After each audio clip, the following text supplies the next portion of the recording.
organismos que tienen forma vacular y no gram positiva.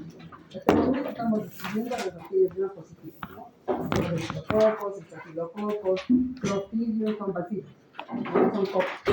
Y tienen, en este tipo de clostridium muchas especies, de las cuales hay 4 que son muy importantes porque son responsables de patologías en el medio, ¿no? Por ejemplo, van a describir al Clostridium perfringens, no muy conocido porque va a producir el botulismo, la gangrena gaseosa, el Clostridium botulinum, que va a producir el botulismo, el Clostridium tetani, que va a producir el tétano, el Clostridium difficile, que atribuye responsable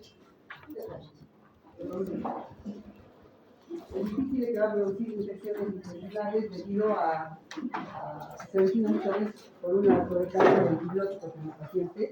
Entonces, esta bacteria presente va a producir una patología muy fuerte a nivel intestinal, ¿no? Pero vuestros compañeros van a explicar. Y recuerden ustedes, chicos, por favor tomen datos, porque de lo que van a exponer vuestras compañeras, yo haré algunas aclaraciones y es importante que ustedes recuerden bien esto, ¿no? Muchas veces en las exposiciones no le toman mucha atención porque están explicando a vuestros compañeros, ¿no? Y eso no es así, porque ya están seguros de que vuestros compañeros van a pasar las diapositivas y van a estudiar. Chicos, se les va a acumular las diapositivas. Se van a confundir los factores de vigilancia de las especies, las patologías de las especies.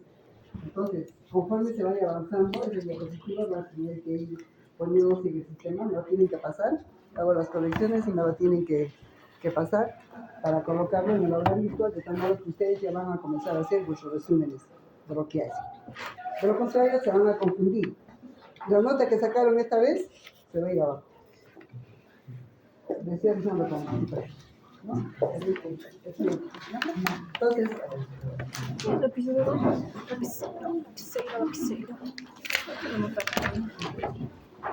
La carta. Es que solo es que también son bastante. Ay, sí, no. Ay, qué famoso. Solo para Sony. Solo para Sony, sí. Se va a perder. ¿qué sobre?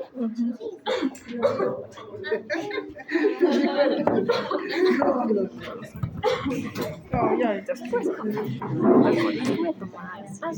Bueno, entonces, pues compañeros que van a exponer son, como dice allá, Kusihan Kosandra, muy bien, García Machel, muy bien, y entonces ellas son las expositoras ante este gran público, que tiene que escuchar con mucha atención. La exposición la va a comenzar, ¿por qué comience Sandra Nicole?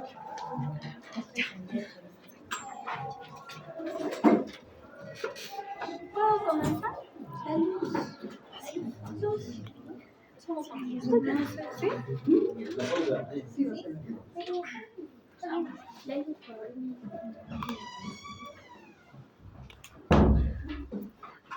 Ok, doctora, buenas noches y compañeros todos. En esta oportunidad vamos a hablarles sobre el género Clostridium. Vamos a comenzar con que Clostridium son un grupo de bacterias de tipo gram positivas. Vamos a ver que en cuanto a su metabolismo van a ser anaerobios estrictos y van a tener algo principal que va a ser la capacidad de formar esporas, que vamos a ver que les va a permitir sobrevivir a ambientes hostiles. Se han descubierto alrededor de 177 especies, pero en esta ocasión vamos a hablar de 4 en general que son patológicos en el ser humano. Vamos a hablar del Clostridium tetani, del perfringens, del botulinum y del difficile. Vamos a hablar ahora sobre las características generales de este grupo de bacterias. Tenemos en lo que es el hábitat. Estas bacterias pueden vivir en el suelo, en aguas normales, también en aguas contaminadas y vamos a ver que específicamente un género va a formar parte de lo que es la flora intestinal normal. Como ya le había mencionado, van a tener la capacidad de formar esporas que les va a permitir sobrevivir a ambientes hostiles o extremos. Algo principal es que vamos a ver la síntesis de toxinas. Vamos a ver que algunos van a tener hemolicinas, otros enterotoxinas, otros neurotoxinas. Si son hemolicinas van a afectar a lo que son los glóbulos rojos, enterotoxinas va a afectar al sistema digestivo y neurotoxinas vamos a ver que va a afectar al sistema nervioso central. Estas bacterias pueden ser saprófitas inocuas o patógenas que causan patologías, y son inocuas también algunas que no van a causar nada.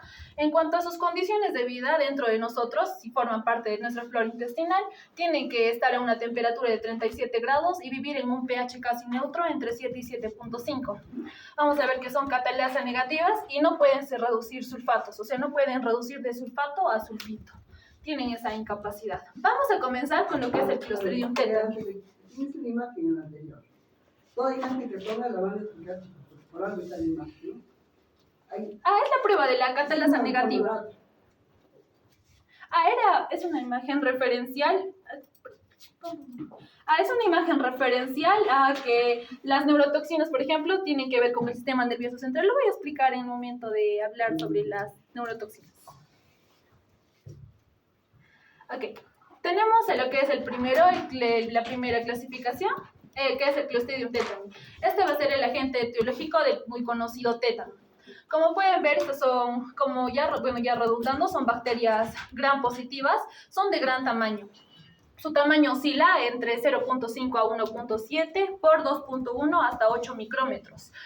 Van a tener la capacidad de formar esporas en su porción terminal, como pueden ver aquí, lo que les va a dar la forma de un palillo de tambor.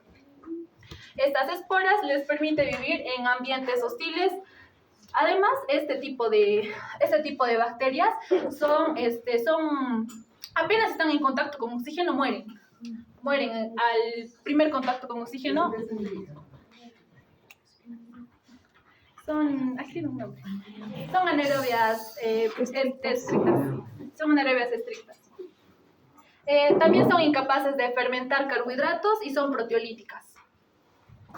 En cuanto a la patogenia y la inmunidad, vamos a ver que, como ya les había mencionado, esas bacterias no pueden sobrevivir al oxígeno, y estas bacterias tienen la capacidad de producir dos toxinas, como es Clostridium tetani. Sus toxinas son tetanolicina y tetanoespasmina. Vamos a comenzar con la tetanolicina. Esta es una hemolicina, que hemolicina significa que va a afectar a lo que son los glóbulos rojos y es lábil al oxígeno, o sea que es susceptible al oxígeno. Esta tetanolicina no tiene mucha importancia clínica. La que sí tiene importancia es la tetanoespamina. Esta tetanoespamina se va a producir justo en la fase estacionaria del crecimiento bacteriano. En el ciclo bacteriano, ¿recuerdan todas las fases que hicimos? Justo en la fase estacionaria se va a producir esta tetanoespamina. Esta es una neurotoxina que va a afectar al sistema nervioso y es termolábil. Esta tetanoespamina va a estar formada por dos cadenas. Una cadena ligera, que es de tipo A, y una cadena gruesa o pesada, que es de tipo B. La importancia radica en la cadena ligera, que es de tipo A, ya que va a tener la endopeptidasa de zinc, que le va a dar una característica general, que hace que la tetanoespamina en general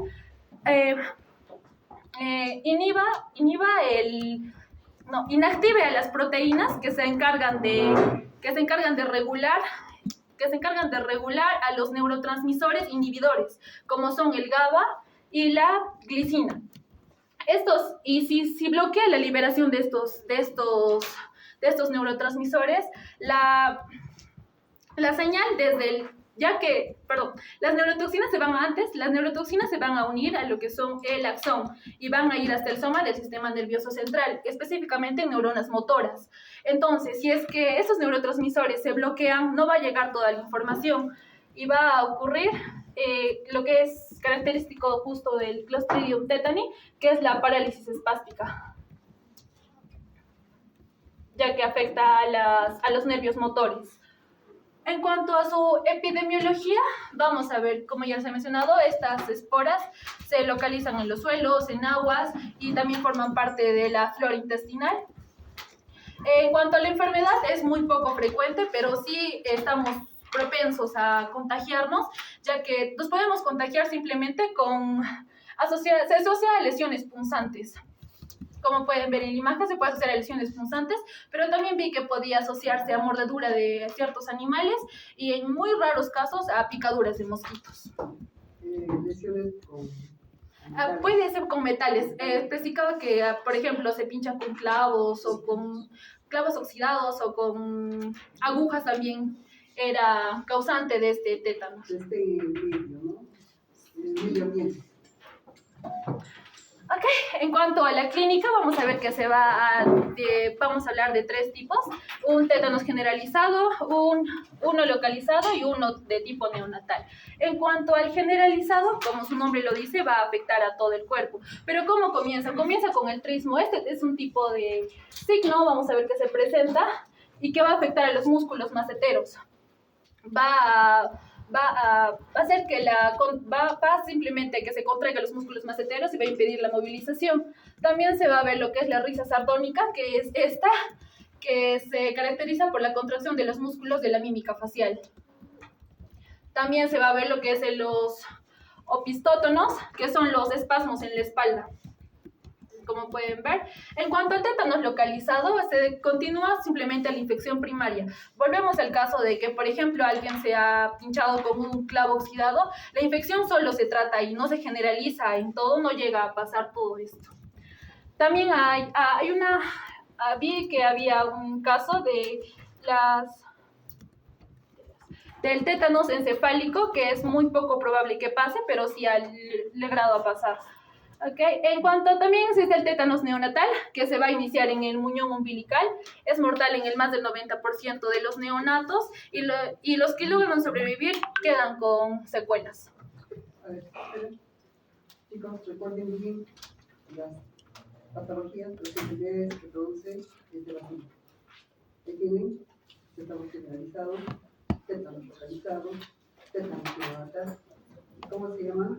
¿No? Una especialidad es tétano cefálico, pero no encontré mucha información de eso. Ya, con respecto a generalizado, el trismo, la risa sardónica, los opistótonos, recuerdan bien. ¿Qué diferencia hay entre cada uno, no?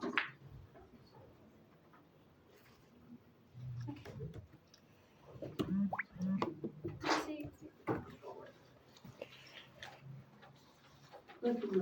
Sí. En cuanto al diagnóstico, vamos a ver que el diagnóstico básicamente es por presentación clínica, ya que con todos los síntomas que pueden ver es muy difícil que no se pueda detectar que tiene esa persona tétano. Pero se ha visto que se puede hacer los cultivos, pero es de muy baja sensibilidad, ya que las toxinas se pueden detectar a lo mucho en un 30%, así que no es una fuente confiable de diagnóstico. Más que todo es por presentación clínica. En cuanto al tratamiento y prevención, el tratamiento básicamente es el desbridamiento de la herida, si es que ha sido una punción. En cuanto a los medicamentos, se suministra lo que es metronidazol o penicilina. Si hablamos de prevención, lo más correcto es la vacunación con inmunoglobulina tetánica humana. Esta vacunación se da cuando son bebés apenas. Se da en los 4, 6, 8, hasta 10 meses. Por 3 dosis seguidas. Y después, si queremos prevenir, tenemos que vacunarnos cada 10 años, que sería lo correcto. Ok. Otra especie que tenemos es el Clostridium botulinum, que va a ser el agente etiológico de lo que es el botulismo. Igualmente es una bacteria gram positiva, igual es de gran tamaño, tiene la capacidad de formar esporas. Solo son bacilos. Perdón. Ni anterior tampoco has indicado qué forma tiene. Sí, que son bacilos gram positivos. Palillo de tambor. Perdón, son bacilos gram positivos y lo recuerden bien, ¿no? son bacilos gram positivos de gran tamaño. Su tamaño oscila entre 0.6 a 1.4 por 3 hasta 20 micrómetros. Vamos a ver que va a haber 4 subtipos. En cuanto a sus toxinas, van a presentar 7 toxinas desde la A hasta la G. Pero las que van a causar enfermedad son únicamente las toxinas A, B, E y F, que vamos a tratar ahora. En cuanto a la patógena e inmunidad, vamos a hablar simplemente de la toxina A y B, que va a estar igualmente formada por una cadena ligera y una cadena pesada. La cadena pesada, la B, no va a ser toxigénica, no tiene ninguna patología asociada, pero la A sí. La A va a estar asociada con lo que es la endopeptidasa de zinc, al igual que la del tétani. Esta endopeptidasa se va a encargar de inactivar la liberación de otro neurotransmisor que viene a ser lo que es la acetilcolina. Esta acetilcolina es fundamental para lo que es la contracción muscular. Entonces, si se inhibe, va a dejar pues que no va a suceder una contracción correcta y lo que va a causar es la parálisis flácida, que es resaltante o característico justo del botulismo. Como pueden ver acá, no hay fuerza en los músculos del bebé y acá incluso en el caso del niño. En cuanto a epidemiología, como les había mencionado, vamos a ver 4 tipos: el botulismo alimentario, el botulismo del lactante, el botulismo de las heridas y el botulismo por inhalación. El botulismo alimentario, vamos a ver, como dice su nombre, es por consumo. Puede haber por conservas caseras que uno puede hacer en su casa. Como puede ver, hay personas que guardan o hacen conservas caseras, ¿no? Como su nombre lo dice. Esas pueden producir lo que son las toxinas de tipo A y B. También hablamos de otro tipo de conservas, que son las conservas de pescado, los conservas que consumen, ¿no? Los atunes, por ejemplo, esos pueden tener lo que son las toxinas de tipo E. Otro tipo de botulismo es el botulismo del lactante. El botulismo del lactante se da mayormente entre niños menores a 1 año. En relación vamos a ver que es desde los 4 a 6 meses son más propensos a tener, y se da por consumo de miel o leche en polvo e incluso por ingesta de las esporas de este Clostridium. El botulismo de las heridas no hay mucha información, ya que es una enfermedad muy rara.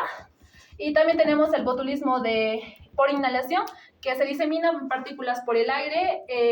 Referencialmente vi que esto había ocurrido justo cuando estaban en épocas de terrorismo. Había ocurrido justo el tipo de botulismo por inhalación. En cuanto a la clínica, dentro de los 3 tipos vamos a ver el botulismo alimentario. El cuadro clínico va a consistir va a haber debilidad y mareo tras los 3 días de la infección. Vamos a ver que el paciente va a tener visión borrosa, va a tener las pupilas fijas y las pupilas muy dilatadas. También va a presentar dolor abdominal y la flacidez y la parálisis flácida, como ya se les había mostrado. Y la muerte, en este caso, simplemente se va a atribuir a lo que es la parálisis respiratoria. En el botulismo del lactante, los signos son muy inespecíficos, no se puede detectar a simple vista, ya que a un bebé le puede pasar prácticamente que se extriña o tenga un llanto débil. No es muy fácil de diagnosticar. En cuanto al botulismo de las heridas, se va a producir las toxinas en las heridas que ya están contaminadas, y los síntomas en el aparato digestivo, ya sea estreñimiento o diarrea en algunos casos, son menos notorios, casi innotables. En cuanto al diagnóstico, cada uno va a tener un diferente diagnóstico. Vamos a ver que en el botulismo alimentario se van a encontrar las toxinas en lo que son los jugos gástricos del paciente, igualmente en los alimentos y en las heces. En caso del lactante, las toxinas van a encontrarse en las heces o en el suero del niño, del lactante, ¿no? El botulismo de heridas, que hay muy pocos casos, es muy raro. Las toxinas se encuentran en el suero o por cultivo de la herida. En cuanto al tratamiento, vamos a ver que se les proporciona un soporte ventilatorio.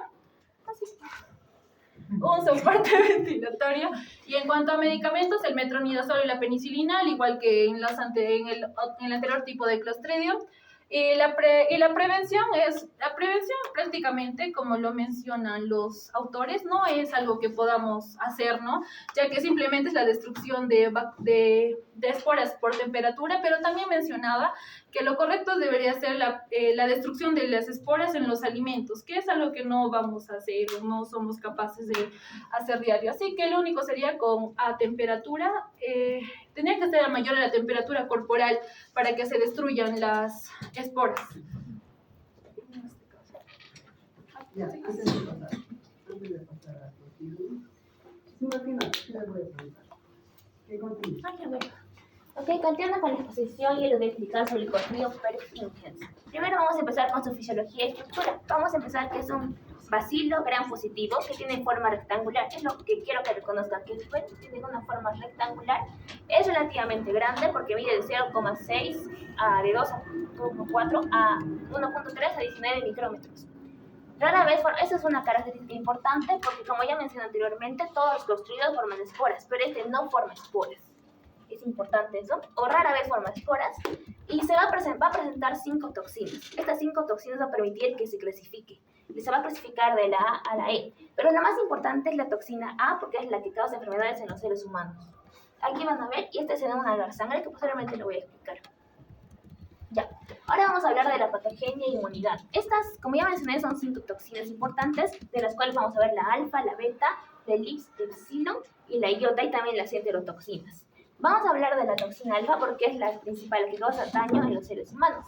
Vamos que la toxina alfa causa la mionecrosis. La mionecrosis, clostrídico, también la gangrena gaseosa, que ya se les voy a mencionar.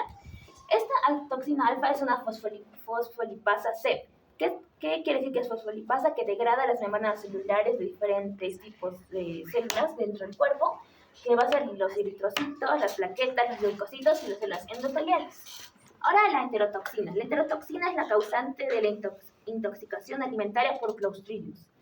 Esta enterotoxina se va a unir a los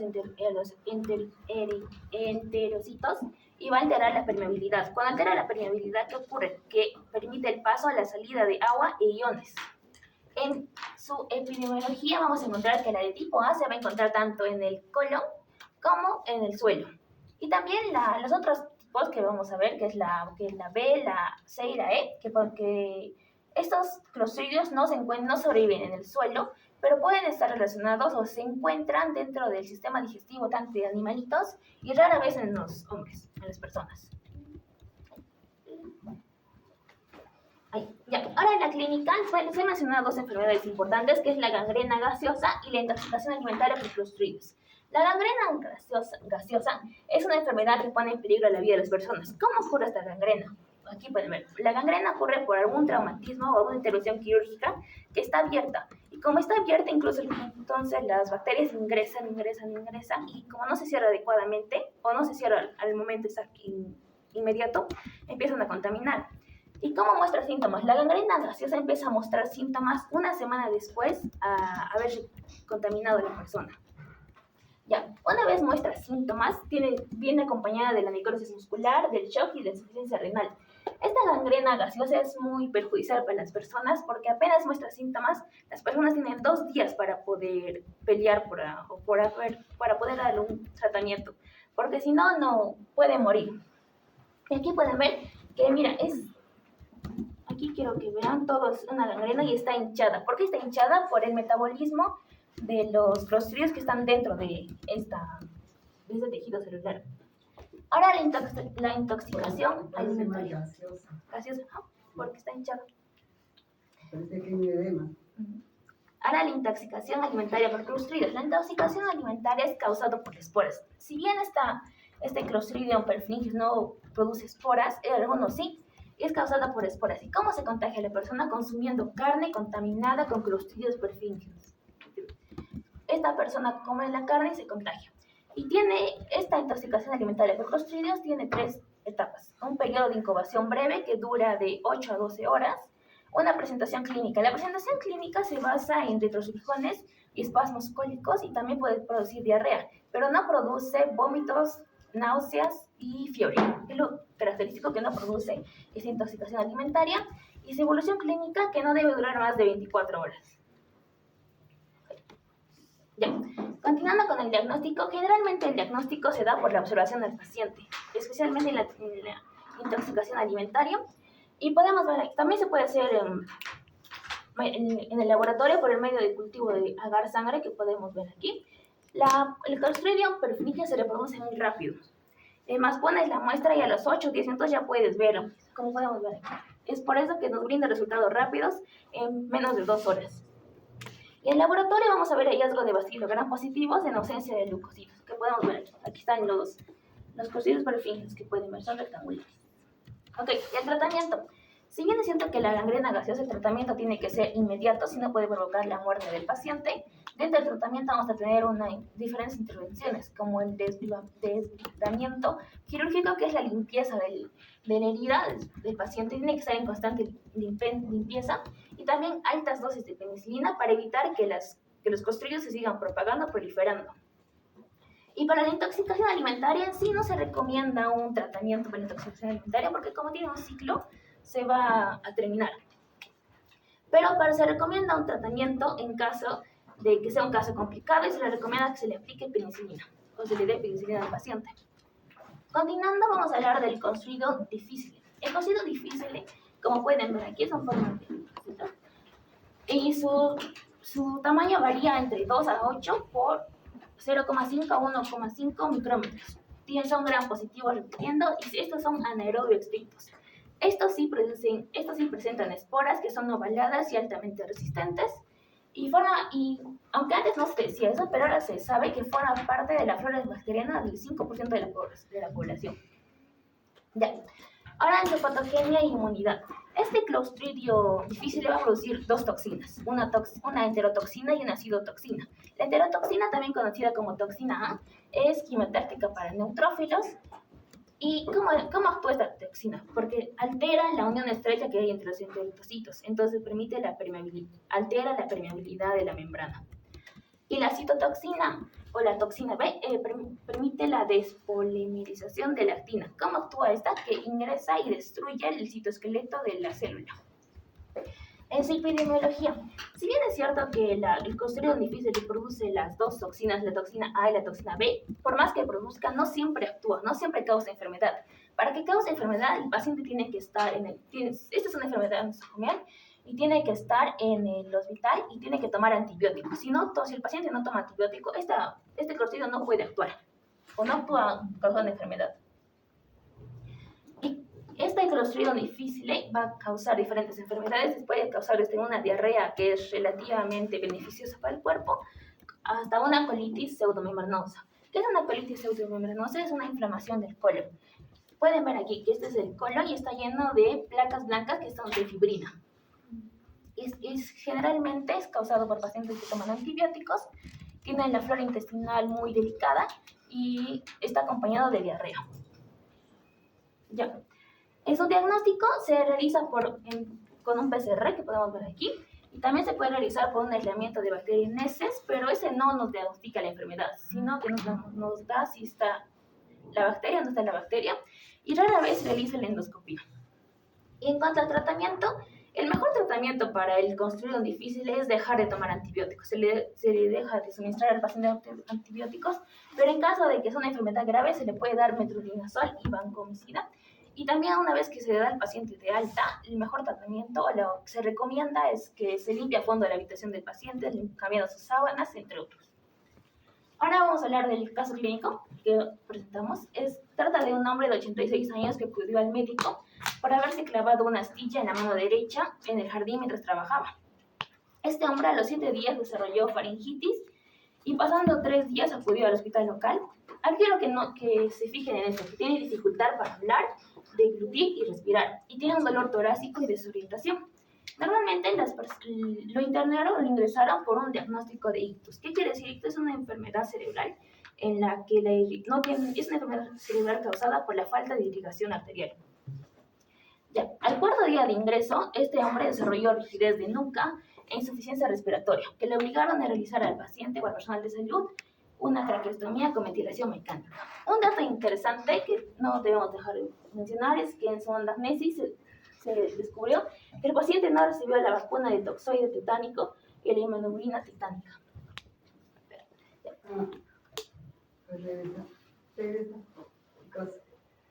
De acuerdo a esas características que está presentando el caso clínico, que ustedes, aunque al otro lado ya dice el nombre, ¿no? Es bien interesante que ustedes relacionen lo que vuestra compañera ha explicado de los diferentes tipos de Clostridium, ¿a cuál de ellos corresponde este cuadro? Tétano.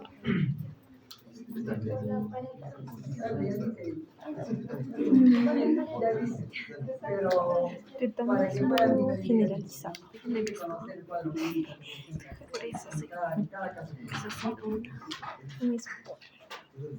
Y el paciente fue trasladado a la unidad de cuidados intensivos, donde se estableció su diagnóstico, que fue el tétanos. Y a pesar del tratamiento, se le inoculó la vacuna, pero el paciente lastimosamente falleció un mes después del ingreso. Y en este caso podemos ver que el tétanos, si bien como se explicó antes, el proceso tetánico como se explicó antes, está en todo lado. Podemos encontrar en el piso y progresa de una forma inexorable, porque puede ir desde una pequeña infección, puede trasladarse ya que tiene características neurotóxicas, entonces puede afectar al sistema nervioso central. Por ende, es muy importante la vacuna que tanto promueve el Ministerio de Salud, que es, aquí podemos ver, se aplica a los 2, 4, 6 y 18 meses de vida, y dentro de los síntomas del tétanos podemos ver que incluye la rigidez muscular, que se presenta el paciente, los espasmos musculares, dificultad para tragar y convulsiones, entre otros.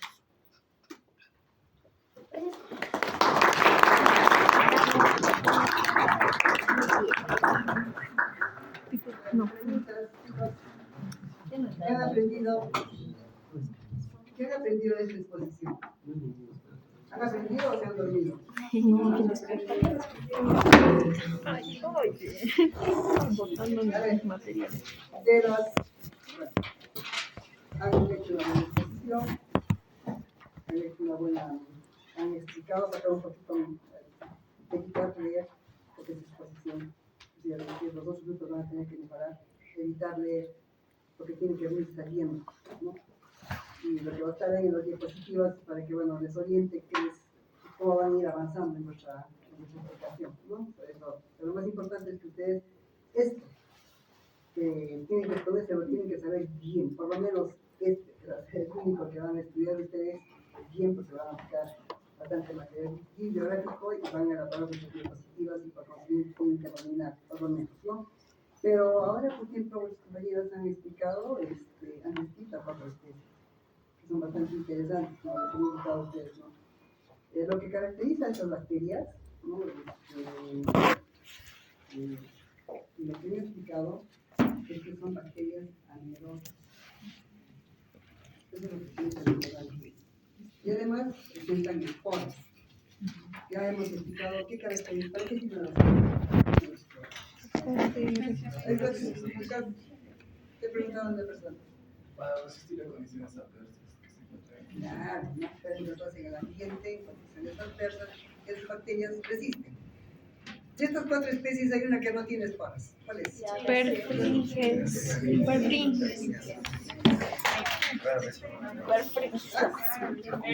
Esa bacteria estamos que no tiene esporas. La única que carece de eso es bien, chicos, muy bien han anotado, ¿no?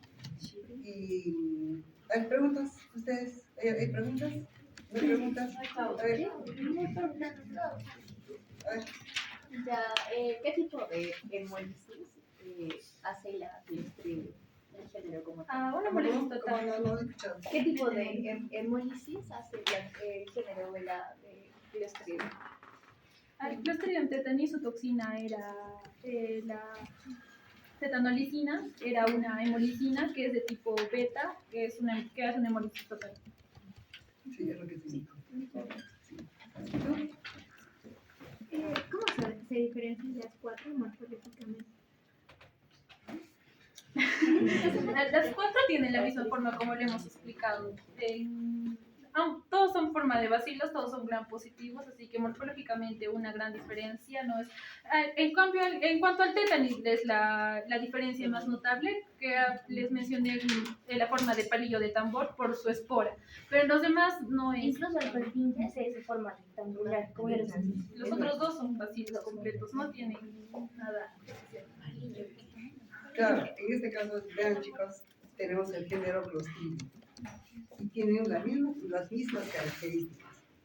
No son bacilos, son anaerobios, contienen las mismas características. ¿En qué se diferencia? En el tipo de patología que van a producir en diferentes áreas, ¿no? Y sobre todo porque no todas segregan las mismas toxinas. Pueden tener la misma morfología, la misma estructura, pero secretan diferentes tipos de toxinas, que son los que van a producir los cuadros clínicos, las patologías, ¿no? Que pues compañeros han explicado. Y entonces, ¿qué enfermedad produce el Clostridium perfringens? Se preguntan los compañeros. Ya, gangrena hiperagregación gaseosa. ¿Qué se observa en la gangrena gaseosa? Se fue como un tipo de edema en la persona. Ya, ¿qué más?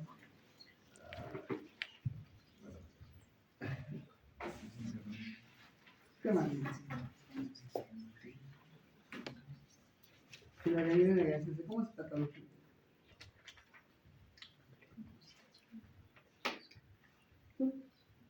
Es prácticamente como si tuviera edema, es de un color medio morado, medio azul. ¿Por qué? Porque es, voy a dar en breve. Por la falta de Porque hay una oxidación. necrosis. Necrosis Hay una muscular. necrosis. No, justo lo que es lo que caracteriza una necrosis. Que ningún otro de los proteínas va a producir, va a provocar, ¿no? Ahora, entre ellas hay una patología que varios de ellos pueden producir, ¿no? Por ejemplo, el Clostridium botulinum, ¿qué es lo que produce? Parálisis flácida. Ya, es el botulismo, ¿verdad?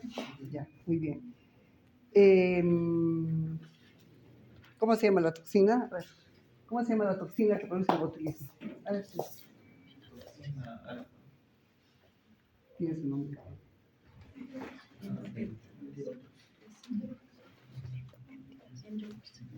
Muy bien. A ver, chicas. Recién la toxina era A y B, pero ¿Cómo se en llama? cuanto a Hay sus una. cadenas era la endopeptidasa. Sí, no, pero hay una toxina bien importante, bien conocida. Claro, pero tiene su nombre. La toxina botulínica. ¿Se conoce? La toxina botulínica. ¿Y cuál es lo que produce? Botulismo. ¿Qué consiste? ¿Qué caracteriza? La flacidez, ¿no? Ya. ¿Y han leído si tiene alguna aplicación? Si tiene alguna aplicación. En cuanto a prevención, vacunas. No, una aplicación de esta toxina botulínica. ¿Lo han leído? Sí. Tiene una aplicación estética, chicos. El Botox. El Botox. ¿Para qué se usa el Botox?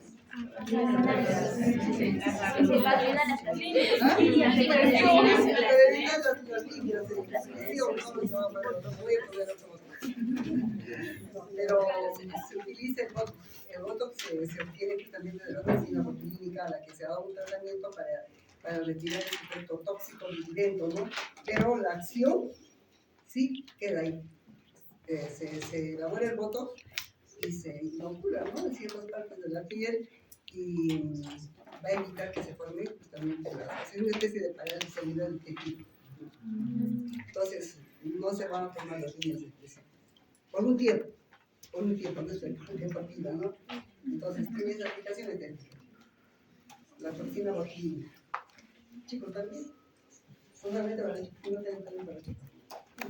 ¿Qué más? A ver,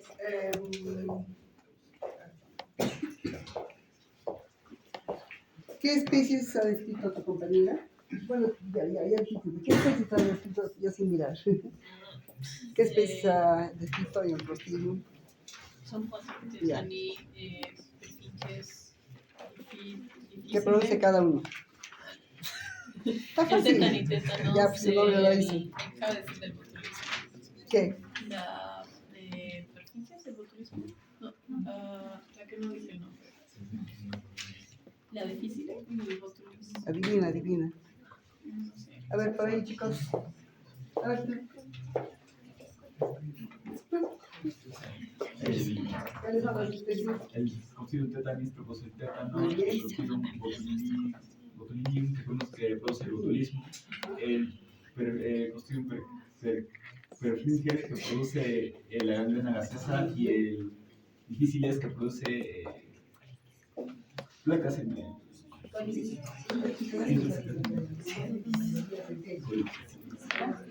Muy bien. Y bueno, cada uno tiene sus diferentes tipos de toxinas que la hacen patógenas, ¿no? Bien, chicos. ¿Alguna pregunta sobre esto? ¿Alguna duda? Por supuesto que, a ver, se les va a poner las diapositivas, chicos, pero eso ustedes tienen que ampliar un poquito más esa información. No podemos poner toda la información si no terminamos la asignatura. Cuando les pongo las diapositivas, tomo de lo más importante que ustedes deben saber para que puedan diferenciar. A eso ustedes deben de leer, agregar más conocimientos y después venir, ¿no? Y decir, profesora, que este género también produce esto, he leído y tal libro, y por tal autor, qué bonito, ¿no? que cada uno pueda aprender un poquito más amplio, más especialmente la parte clínica, que es lo que a ustedes les interesa. ¿No? Muy bien, señoritas.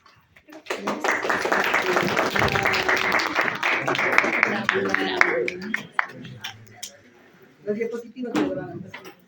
El segundo grupo no se ha preparado, ¿no? Porque dije que les iba a explicar solo uno. Ya, muy bien.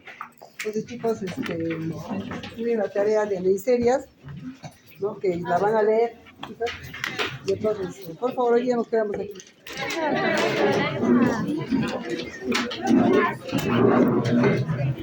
Saluden, bellas. Muy bien, muy bien.